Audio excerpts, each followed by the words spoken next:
आप लोग आरोप लगा रहे हैं कि रेवड़ियां जमकर बांटी गई, कह रहे हैं कि किस पे आरोप लगा रहे हैं? परिवारवाद तो आप खुद ही जम के किए हैं, आप ही के परिवार के तमाम लोग हैं जो नेता नगरी कर रहे हैं, या फिर मैं आपको बता दूं, मैं लगातार ये कहते आ रहा हूं कि इस देश में, बिहार में जब जब कोई दलित का बेटा राज करेगा, पिछड़ा का बेटा राज करेगा, इन लोग हमारा दुष्प्रचार करेंगे। हम लोग के अभिभावक थे रामविलास पासवान जी, खुद उनके भाई, छोटे भाई, तीनों। ईश्वर ने जो मानव जाति का जो धर्म है, एक दिन सबको जाना है, फिर कौन बना? चिराग, उनके बहनोई। फिर कौन बना? उनके दामाद। पटेल साहब ने कहा कि बहुत दिन राजनीति से है। आरजेडी में लालू यादव, सुनिए तो एक मिनट, सवाल तो सुनिए। आरजेडी में लालू यादव, उनकी पत्नी, ठीक है, और बेटा बेटी कौन नहीं है? आप तो कम ही बोले ना, आपने कम बोला, तो आप बोल दीजिए आगे। दिग्विजय सिंह का बेटा। लंबी लिस्ट जब निकालूंगा, इसकी शुरुआत भाजपा ने किया, इसकी शुरुआत भाजपा ने किया। हमारी इच्छा थी कि अगर किसी आयोग में मृणाल साहब अगर बहुत लंबे अरसे से राजनीति कर रहे थे, तो पटेल साहब कल से कर रहे हैं क्या? जेडीयू में पटेल साहब कल आए हैं क्या? पटेल साहब ऐसे कार्यकर्ता को जेडीयू जगह नहीं दे सकती है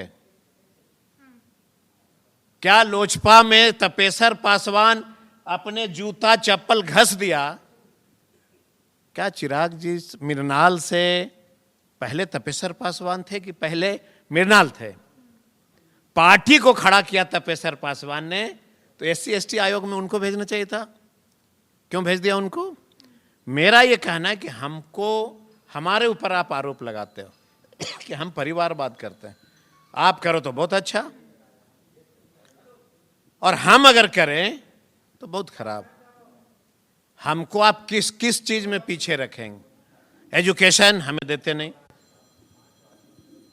एजुकेशन हमें नहीं देते।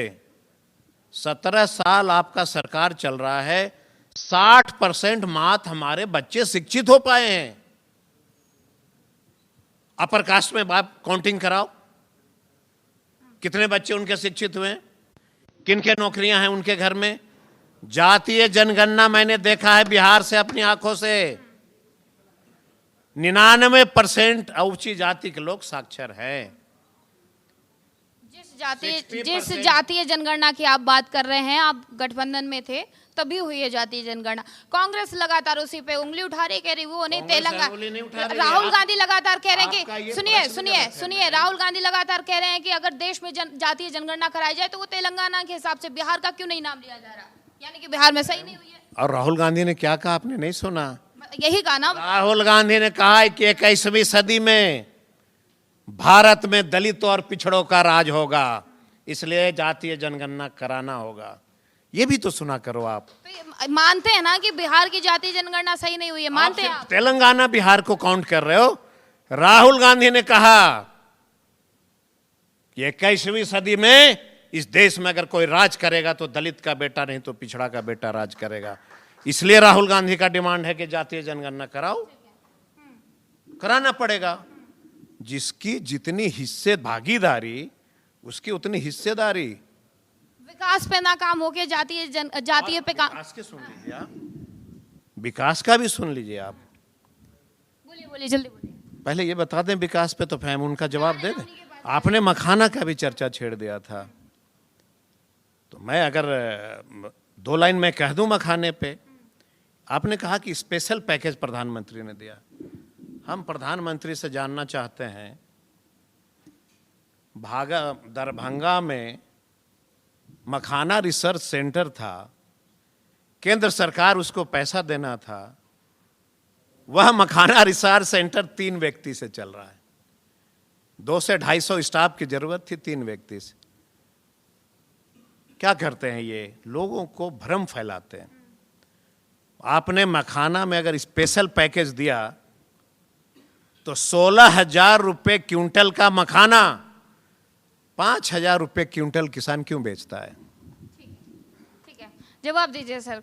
लगातार आप लोग दावे कर रहे हैं कि हमने बिहार को स्पेशल पैकेज दे दिया, मखाना के लिए स्पेशल पैकेज दे दिया, मखाने की कीमत कम क्यों हो रही है? देखिए, मखाने की जहाँ तक सवाल है, हमारे प्रधानमंत्री जी ने मखाना जो भारत का व्यंजन था, इसको पूरे विश्व लेवल पर ले आए।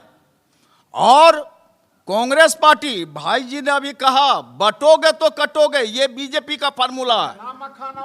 लेकिन बीजेपी का कहना है कि जो भारत में रहते हैं, भारत का नमक खाते हैं, भारत का गुण गाते हैं, चाहे वो किसी भी धर्म का हो, किसी भी जाति का हो, हम लोग उसको भाई मानते हैं। लेकिन जो लोग भारत में रहेगा, भारत का नमक खाएगा, पाकिस्तान को भजेगा, खालिस्तान को भजेगा, वैसे देशद्रोहियों को हम लोग नहीं देखना चाहते हैं। अगर इसको सांप्रदायिक बोलते हैं तो हम लोग सांप्रदायिक हैं, इसलिए क्योंकि हम लोग भारतीय इतिहास में हम लोग ये चीज है कि हम लोगों को बहुत दबाया गया, बहुत कुचला गया। भाई जी ने कहा। अच्छा ये बताइए, सुनिए, जिस बटोगे, अरे सुनिए, सवाल सुनिए, जिस बटोगे कटोगे आप लोग दावे करते हैं, वादे करते हैं और कहा जाता है कि बटोगे तो कटोगे। 11 साल से केंद्र में आपकी सरकार है, क्या कर रही है आपकी सरकार? अभी भी लोग अगर 70 हटा दिया, राम मंदिर बना दिया, जो कश्मीर में आप कभी खड़ा होकर झंडा नहीं लहरा सकते थे, उस कश्मीर में झंडा लहराने का हक दे दिया। 370 धारा, ये कैसा इस देश का कानून था कि कश्मीर का आदमी बिहार में जमीन ले सकता है और बिहार का आदमी कश्मीर में नहीं ले सकता है? यह कांग्रेस का ना देन था कि यह बीजेपी का सरकार दे दिया? नहीं दिया। इसलिए आज जहां भी हिंदू है वो सेफ, इसलिए क्योंकि हम लोगों ने कहा है कि भारतीय जो भी भारत का लोग है और भारत के लिए मरता है, वो मेरा भाई है। एक मिनट, क्लियर कट बात। हिंदुस्तानी होने के लिए किसी दल के लीडर होना या सदस्य होना आवश्यक नहीं है। हिंदुस्तान के प्रति समर्पित होना ये अच्छा है, किसी दल के लिए नहीं। जो किसी दल में चल गए भाजपा में, वो हिंदुस्तानी हो जाएगा। हम लोग सब विदेशी, पाकिस्तानी, मुल्तानी नजर आ रहे हैं। नंबर 1, भाई जी ने कहा ये मखाना उत्पन्न इसलिए, खाने से पहले कह रहे कि जिस जम्मू कश्मीर में धारा 370 लगी थी, लोग यहाँ से वहाँ जाके जमीन नहीं ले पा रहे थे, वहाँ लोग क्या के यहाँ ले, तो वो हटा दिया, वो काम किया है बीजेपी ने। देखिए, क्लियर कट बात बता दें मैम कि जम्मू कश्मीर का हालात कब हुए थे? जब देश की आज़ादी हो रही थी 1947 के पहले। कितने आंदोलन, कितने लोगों का जान चला गया, शहीद हो गए। सुभाष चंद्र बोस से लेके शहीद बकीर सरीखे हजारों हजार लोग, वो आंदोलन में देश की आज़ादी हो रही थी। हम जिस दिन जन्म लिए थे माँ के गर्भ से, पूरा ऊपर से जाली पड़ा हुआ था, लथपथ थे खून और गंदगी से। ठीक है, उस दिन केवल हमको आज़ादी दिख रहा था। कहाँ क्या हो रहा है, ये जो रहेगा सत्ता में लगातार परिवर्तन होंगे, इसमें किसी का दोष थोड़ी है। अभी हमारा पैर हाथ टूटा हुआ हो, हमको हार्ट का ऑपरेशन हो रहा हो, तब पाइप कहाँ से है, बाईपास कहाँ से, कैथेलेटर कहाँ से लगा हुआ है, पूरा समर्पित कर देता है इंसान। देश की आज़ादी उस दिन महत्व था, कहाँ क्या व्यवस्थाएं हो रही थी, उसको तत्काल के लिए भी व्यवस्थित। दूसरा, मखाना और डखाना की बात जो हो रहा है, कई जगह मखाना है, कितना मखाना उत्पन्न होता है जो पूरा दुनिया खा लेगा। तो फिर भाजपा के लोग मखान में खाना शुरू करें, चावल दाल सब्जी सब छोड़ दें। नंबर 1, जिस देश में आप किसान 70% है, दिल्ली के चारों तरफ कील ठोकवा दिए और कहीं पे निगाहें, कहीं पे निशाना, किसानों को सम्मान दी, उन्हें सम्मान। एक कस्बा में कहीं पर कोई उत्पन्न हो रहा है, उसके लिए स्पेशल यहाँ पैकेज दिखाई जा रही है। और 70% पूरे देश में कृषक हैं, किसान हैं, उनके लिए दिल्ली में कील ठोकाई जा रही है। मन में राम बगल में छुरी, इसी को न कहते हैं। तीसरा बात कि सबके पद्म विभूषण ये पटेल साहब कह रहे हैं, इसको दिला दिए, उसको दिला दिए, अच्छे काम थे। दशरथ मांझी जी बहुत बुरे काम थे, काहे नहीं दशरथ मांझी जी को यहाँ भारत रत्न मिल रहा है? कहीं पे निगाहें, कहीं निशाना, यही तो है जिसको समझ नहीं। अब आइए तीसरी बात कि जीतन राम मांझी जी मुख्यमंत्री बने बिहार में। ठीक है, बिहार के मुख्यमंत्री बने, काहे इतना पेट में दर्द हो गया कि उनको 9वें महीना में हटा दिए? आप क्यों हटा दिए?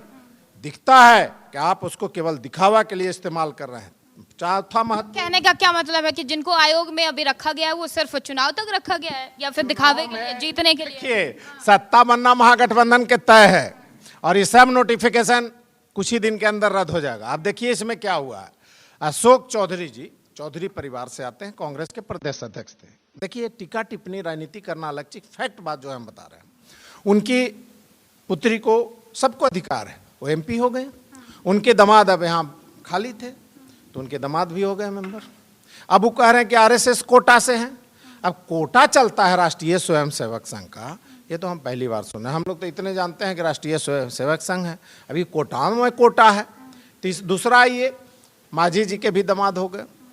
इसमें दामाद जी जो अभी बोल रहे थे ना, बाई नेम आपको हिस्ट्री बता देते हैं। तीसरा में आपके हो गए मृणाल जी, रामविलास जी के परिवार से।